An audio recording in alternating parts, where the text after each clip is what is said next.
कांग्रेसियों के शासन के अंदर पुराना मध्य प्रदेश और छत्तीसगढ़ बीमारू राज्य बनकर खड़ा था।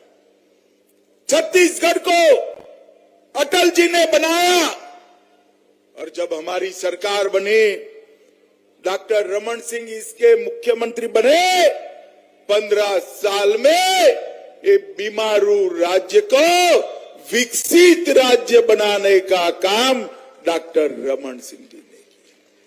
छत्तीसगढ़ के अंदर 15 साल में ये राजनांदगांव, और चाहे छत्तीसगढ़ के पिछड़ा वर्ग बहुल क्षेत्र हो, दलित भाई जहां रहते हो वो क्षेत्र हो, दुर्ग और भिलाई के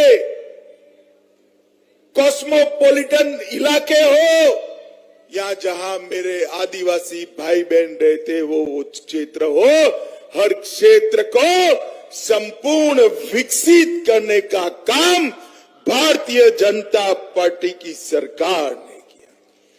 यहां की छत्तीसगढ़ी भाषा को राज्य की भाषा का दर्जा देने का काम भारतीय जनता पार्टी ने किया। किसानों को 14% ब्याज से मुक्त कराने का काम, जोर से ताली बजाइएगा, हमारी रमन सिंह सरकार ने किया। मित्रों, सबसे पीडीएस की व्यवस्था सबसे अच्छी देश भर में कहीं पर लागू हुई तो मेरे और आपके इस छत्तीसगढ़ में हुई, और रमन सिंह को चावल वाला बाबा कहकर पुकारा गया। ट्राइबल, ओबीसी और दलित को अपने अधिकार देने का काम किया, और छत्तीसगढ़ को हमने विकसित राज्य बनाने के लिए ढेर सारे कदम उठाए। और मैं पूछने आया हूं, भैया भूपेश जी, 5 साल में आपने क्या किया, इसका जरा हिसाब किताब दीजिए।